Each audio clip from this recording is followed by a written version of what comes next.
অবাক হলেও সত্যি, মিরপুর শেরেবাংলা জাতীয় ক্রিকেট স্টেডিয়ামের লুকটাই বদলে ফেলতে যাচ্ছেন তামিম ইকবাল খান।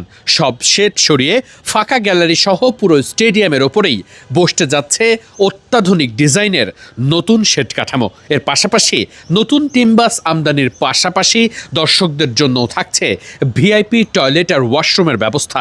নারী পুরুষদের জন্য একেবারেই থাকছে আলাদা সেটআপ। মিরপুরের এই ফাঁকা গ্যালারি অবশেষে আর ফাঁকা থাকছে না, দর্শকদের আক্ষেপ মিটতে চলেছে। মিরপুর শেরেবাংলা জাতীয় ক্রিকেট স্টেডিয়ামের ওপরে যে ফাঁকা গ্যালারিটা দেখতে পাচ্ছেন, তার ওপরে একটা শেড বসানো হবে। এটার গল্প আপনারা অনেকেই শুনেছেন, তবে তামিম ইকবাল খান এমনভাবে এটা ডিজাইন করতে চলেছেন যেটা শুনলে আপনাদের মন ভালো হতে বাধ্য। দর্শক হিসেবে যারা মাঠে খেলা দেখতে আসবেন তাদের জন্য খুব বড় একটা খবর। মিরপুরে আমরা দেখতে পারি যে অনেক শেডই আছে, অনেক পাশের অনেক ধরনের শেড আছে, কিন্তু কোনো সমন্বয় নেই। অর্থাৎ ঠিক উত্তর পাশের গ্যালারির শেড একরকম, তো এই পাশের শেড আর এক রকম, কোনো মিল নেই। সেইটাকে পরিবর্তন করে এবার এমন ধরনের একটা শেপ আনা হচ্ছে যাতে করে পুরো স্টেডিয়ামের যে গ্যালারি তার শেডটা একই রকম লাগে, এবং এটা খুব বড় যে প্রিসিস স্টেডিয়ামগুলো আছে দুনিয়াতে সেই রকম সৌন্দর্যমণ্ডিত যাতে করা যায়। আমরা যেমন ঢাকা স্টেডিয়াম আছে মতিঝিলে, সেটা যেমন এখন অনেক সুন্দর লাগে, ঠিক তেমনটা যাতে করা যায় সেভাবেই ইতিমধ্যে কাজ শুরু করেছেন তামিম ইকবাল খান। তিনি নিজেই যেহেতু ফ্যাসিলিটিস ডিপার্টমেন্টের প্রধান, তাই এটার জন্য আসলে তিনি অন্য কোনো পরিচালকের উপর নির্ভর করবেন না। তিনি তো ক্রিকেট বোর্ডের সভাপতি আছেনই, তার উপর স্পেসিফিক এই ডিপার্টমেন্টের দায়িত্বটাও তার কাছে। তাই তিনি নিজেই বিদেশি বেশ কয়েকটি প্রতিষ্ঠানের সঙ্গে কথা বলা শুরু করেছেন এবং তাদের কাছ থেকে ডিজাইন চেয়েছেন, এবং খুব দ্রুত। এবং আমরা যতটুকু জানতে পেরেছি, এই যে অস্ট্রেলিয়া সিরিজ হচ্ছে মিরপুরে, এরপরে তো আসলে হোম সিরিজ নেই, বিশেষ করে মিরপুরের মাটিতে নেই। তাই দ্রুত কাজ শুরু করার জন্য তিনি তাগাদা দিয়েছেন এবং যে বিদেশি প্রতিষ্ঠানগুলোর কাছ থেকে তিনি ডিজাইন চেয়েছেন, যে ডিজাইনটা আসলে বেশি সুন্দর লাগবে, যে ডিজাইনটা স্টেডিয়ামের লুকটাই পরিবর্তন করে ফেলবে, সেটা নিয়ে তিনি আসলে কাজ শুরু করবেন। এবং বিদেশি যে প্রতিষ্ঠানগুলো আছে তারা এই ব্যাপারে কাজ করবেন। অর্থাৎ পুরো স্টেডিয়ামের যত গ্যালারি আছে, এই গ্যালারিতে যত ধরনের ছাউনি আছে এটাকে সরিয়ে ফেলে নতুন করে একেবারে খুব কম্প্যাক্ট একটা ডিজাইন এখানে দাঁড় করানো হবে। এর পাশাপাশি আরও একটি ব্যাপার রয়েছে, সেটি হচ্ছে যে স্টেডিয়ামে দর্শকরা যারা খেলা দেখতে আসেন তাদের জন্য যে ওয়াশরুমের ব্যবস্থা আছে, টয়লেটের ব্যবস্থা আছে, এটা আসলে আর এমন থাকবে না। অর্থাৎ সেই খুব নোংরা বা খুবই সাধারণ মানের যে ওয়াশরুম, সেটা থাকছে না। নারী এবং পুরুষ উভয়ের জন্য আলাদা আলাদা সেটআপের ওয়াশরুমের ব্যবস্থা করা হবে, এবং সেটা খুবই উন্নত মানের। অর্থাৎ দর্শকরা যে 5 ঘন্টা বা 7 ঘন্টার জন্য খেলা দেখতে আসছেন, একটা ওয়ানডে ম্যাচ দেখতে 9 ঘন্টা বা 10 ঘন্টা দরকার হয়, একটা T20 ম্যাচ দেখতে 4 ঘন্টা মিনিমাম স্টেডিয়ামে থাকতে হয়, একটা টেস্ট ম্যাচ দেখতে সেই সকাল থেকে প্রায় বিকেল সন্ধ্যা পর্যন্ত অবস্থান করতে হয়।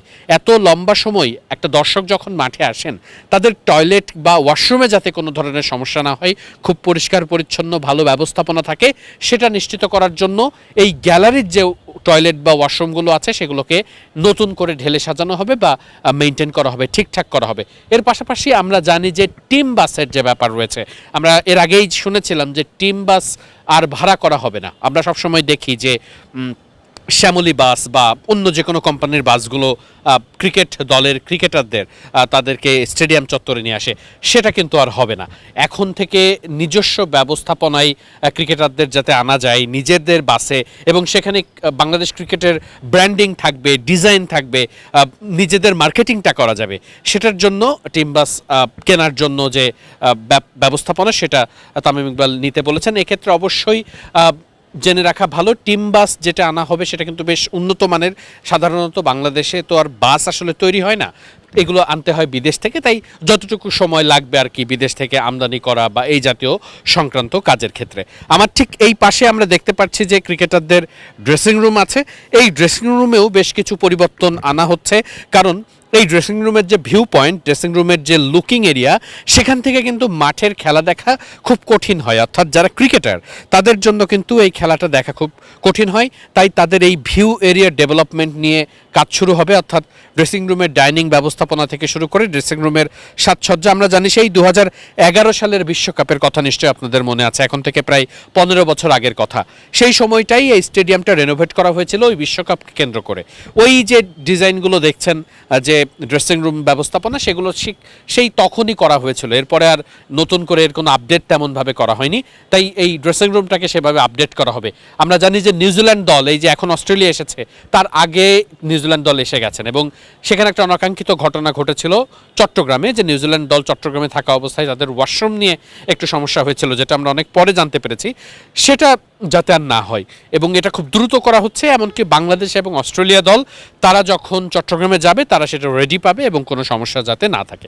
অর্থাৎ আমি কিন্তু অনেকগুলো কাজের কথা বলেছি।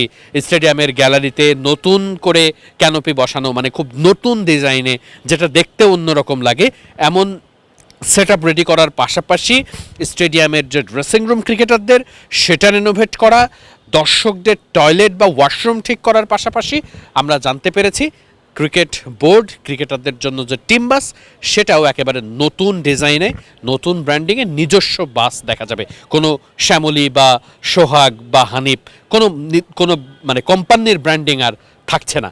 এই দারুণ কিছু সিদ্ধান্ত প্রথম যে বোর্ড সভা হয়েছে গতকালকে ম্যাচ চলাকালীন সময় সেই বোর্ড সভায় গৃহীত হয়েছে এবং সেটা আমাদেরকে জানানো হয়েছে। তবে মাঠের আপডেটগুলো এগুলো আমরা পরবর্তীতে আরও জানতে পেরেছি এবং সেটাই ছিল মিরপুর শেরেবাংলা জাতীয় ক্রিকেট স্টেডিয়াম থেকে সবশেষ আপডেট।